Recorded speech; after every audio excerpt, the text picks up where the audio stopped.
স্কুলের 862 নং বকরার পাড় এলপি স্কুল।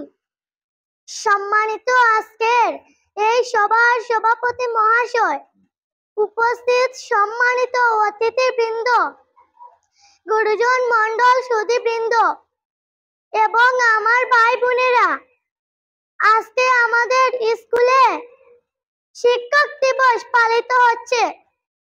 শিক্ষক দিবস স্বাধীন ভারতের দ্বিতীয় রাষ্ট্রপতি ডক্টর সর্বপল্লী রাধাকৃষ্ণের জন্মদিবস।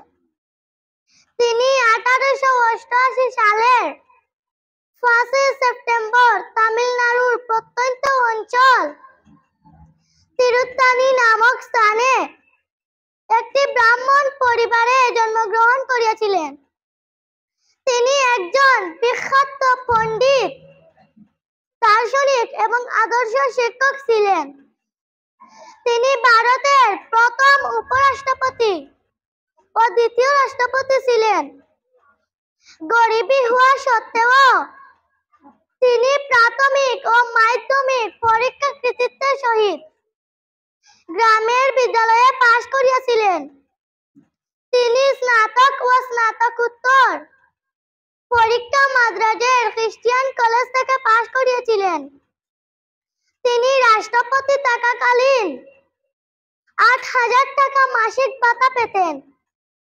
এই টাকা হইতে 5,000 টাকা দেশের সেবার জন্য ব্যয় করতেন এবং 3,000 টাকা দ্বারা নিজের পরিবার প্রতিপালন করতেন। তাহার শিষ্যগণ তাহার জন্মদিন পালন করার জন্য তাহাকে অনুরোধ করিলে তিনি তাহার জন্মদিনকে শিক্ষক দিবস হিসাবে পালন করার নির্দেশ দেন।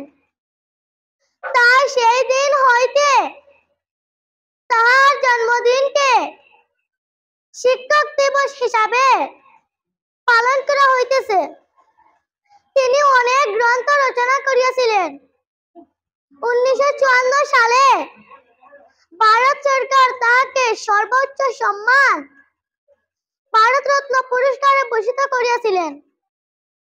এই মহান মনীষী 1975 সালের 17 এপ্রিল আমাদেরকে ছেড়ে পরলোক গমন করেন। সর্বশেষে আজকের এই অনুষ্ঠানে আজকের অতিথিবৃন্দ, আমার প্রিয় সম্মানিত গুরুজন মণ্ডলী ও ভাই বোনদেরকে ধন্যবাদ জানিয়ে আমার সংক্ষিপ্ত বক্তব্যের যৌবনিকা টানলাম।